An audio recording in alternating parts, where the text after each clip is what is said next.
Wow! Somehow we're back. Season 2, fam. Oh boy. What on earth were they thinking? Still better than The View, if I had to guess. Also, Welcome to St. Rose Fireside Chats. I'm Mike. As always, I'm Ted. And I'm Dante. Tonight in the chat, we have the new St. Rose ID cards. Pet peeves. And seasons. Alright, so the new St. Rose IDs. To the people at home that have no idea what I'm on about, this year the freshman class has been issued brand new top-of-the-line student ID cards. I have the one of the new ones right here on my right because I lost my old one.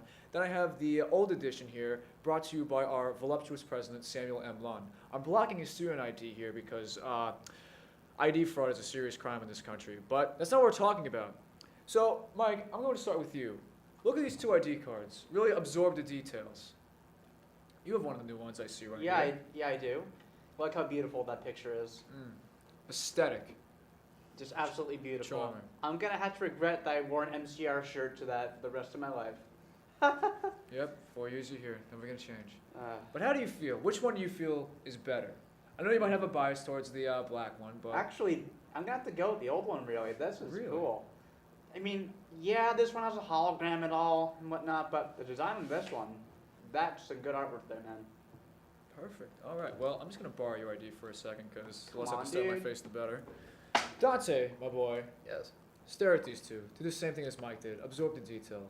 Which one do you have a preference for? I gotta say, I have a preference for the new one, and I say that only because there's so much yellow going on in this, in the old one here with the Golden Knights. Thing is, you know, if it was just kind of just like a regular shade of gold, that's a different story. But this is just yellow, just slapping you in the face. I hate yellow. Yellow's a color for cowards and losers. I prefer the black because I feel like, I don't know what it means, but I feel like it's more fearsome. And, you know, Golden Knights, I mean, I prefer to be Crusaders, but Knights, you know, they're fearsome. They go into battle. They're not the ones that are running away with their tails between their legs. You know what I'm saying? With their soft, yellow, tender underbellies. Exactly. Well, something that's interesting to note about the new ID cards is that they have this new slogan, home, one sentence, of excellence. Do you think that the card change was due to the fact that now there's a new logo? And if so, do you think that the new logo would have fit better on the old design? Dante, I'll start with you. Do you think this would have had a better home on this one? I gotta say, I don't really think it matters too much. Really? I don't really have any strong opinions either way about it. Yeah, words are just words when you get down to it. Exactly. You give them the power. Just like money. Yeah. What about you, Mike? How do you feel? I gotta go with Dante on that one, because honestly, it's just weird. True. Well, I'm going to give the camera one final look at these two, just so that they can make their own decisions back home. Not gonna cover my ID number. I trust the people. For myself, I do say that I do have a nostalgic fondness for the old design, even though it is a disgusting yellow. But then again, this one's black, so I'm just further reminded of bees, the biggest necessary evil on this planet. But that's a topic for another day. Let's move on to our second topic, pet peeves and quirks. So Dante, I'm going to start with you. I think we've discussed this before. What is your biggest pet peeve? Oh, we have discussed this before. My biggest pet peeve, I mean, as of now, is I make a habit of, you know, holding the door for people. I try to be a nice guy. And every time I hold the door for somebody, okay, maybe not every time, but most of the time, more often than not, I'll hold it as far open as I possibly can. And no matter who it is, no matter how thin they may be, no matter how wide they may be, they always feel the need to push it in even further than it already is. Even if it's as far out as I can bring it. They always have to have their hand on the door, on the knob, the push thing, whatever it is. I don't know why they do it. They always do it. It's just they're invalidating that extra step you took out of your busy day, and they're just it's abhorrent, for lack of a better term. It's that and you know, the absence of a thank you, but I think I'd rather deal with not being thanked than having the door, you know, pushed further even than it already is. Stay strong, my boy. Mike, what about you? So many. Oh, so many. People mashing their teeth? Hangnails? Come on, really look inside yourself. What makes the top of the list? Deep in my soul. As a musician, that's just a subcategory of pet peeves in and of itself. But in that field, probably when you go see a band do a gig, and the band members because I go to a lot of vocal shows, and I get to hang out with the band members, and they are absolute buttholes Smug? to you. Just Yes. Top of the world, like the people on their phones while they're walking in the hallways trying to get to class. Well, that Walking the too, because hallways. I'd rather not get bumped into. Thank you very much. All right. Well, For myself, I try to turn the other cheek for a lot of things because that's what Jesus would do. I know, big surprise. Uh, there are two things. The one that's definitely at the top of my list of pet peeves is, let me preface this. You can call me whatever you'd like. Ted, Theodore, Teddy, Sanjay, Turkish. I really don't mind. The one name that I do mind is Theo, because it's like you don't want to commit. You get halfway through my name, Theo, but then you just quit. Like, you could have saved yourself that extra consonant, because I'm sure you're so time pressed. You could have dropped that extra consonant and just called me Ted, but no. You have to butcher my first name by just going with Theo.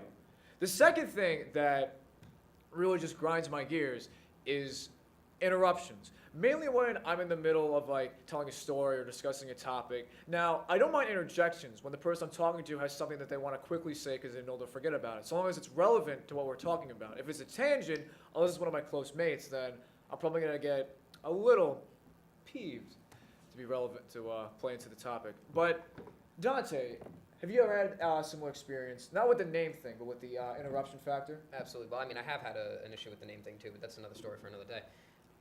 Yeah, I feel like even it happens with my close friends too. If I'm talking to them and I'm trying to really do like a heart-to-heart conversation, getting some stuff off my chest, and all of a sudden they just come in with just a bunch of random stuff, has nothing to do with anything I'm trying to say. They try to make themselves out to be like they have the higher ground over me. Yeah, exactly. Mm-hmm.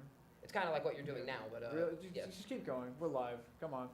Well, in more detail, please. Well, I totally understand that, but I really don't have anything else to say other than that. I mean, really? Come on, more detail. Name an example. All right. Well, I think I got the gist of it. Mike, how about you? Have you ever had an experience with interruptions? All the time, Ted. All the time. And that grinds my gears as well. But that's a story for Really? But that's something else for another day. Well then. Ted, don't even think about it. Well, you don't want this in your face? No, I All right. don't. I warned you Beforehand, as if he knew. Well, let's move on to our third and final topic, the seasons. Dante, I'll start with you. What's your favorite season and why? My favorite season is the winter, and I say that not only because I was born in the winter. I was born 10 days before Christmas, actually. I just like the cold. I've come to just feel this because it's a little cozy. I like to all the times that I've had with my family spending together. It's always been in the winter. It's kind of nostalgic. When I go hunting with my family, I tend to like to go with them during the winter when it's colder and there's snow on the ground. Because if I'm not going then I'm going in April or May, and it's just all muggy. God forbid it rained the previous day, then it's the ground's all soggy and everything. We got to sit in that. It's not really pleasurable. And I've also actually come to enjoy snow shoveling. I personally believe it to be a nice way to pass the time. It takes my mind off a lot of things, and overall, I mean, as much as it can hurt my back, it's pretty cozy. Yeah, good exercise. Yeah, dude, how can you enjoy that because it blows up your back? I'm sorry? How can you enjoy that because it blows out your back? What, with snow shoveling? Yeah. Well, it's a man's time, It's like you said, it's a great way to just pass the time. And it's a very comfy setting, especially when the snow is on the ground. I think it's the comfiest time to hunt too, because you have that aesthetic environment. The backdrop. Exactly, the backdrop. But Mike, how about you? What's your favorite season? Fall, because I love Halloween. Halloween's actually my birthday. So Really? Yes, really. Oh, I was born the day before Halloween. Would you look at that? Oh boy. You two are pretty scary looking people, so I mean that's Jealousy. explains a lot. Be quiet. I'm beautiful. No matter what they say? Keep thinking that. I will. For myself, I really don't have too much of a preference for the seasons. If I had to pick, it's pretty much a toss-up between the summer and the winter because I find both to be pretty cozy, especially unless it's like really cold or really hot. What I will say this is, I despise the spring, especially during the school season, because it reminds you that winter is over, but summer isn't here yet. No, you have to go through this buffer season before you can get back to the really good days. That and the bees come out, and we all know how I feel about those creatures. But as we do get colder here at St. Rose, what preparations do you have in mind? I happen to forget my heavy jacket at home, so as I'm doing right now on the weather show, I'm just wearing as much as I can to stay warm and comfy. Mike, let's start with you because you're clapping. What are you going to do to prepare? Let's see.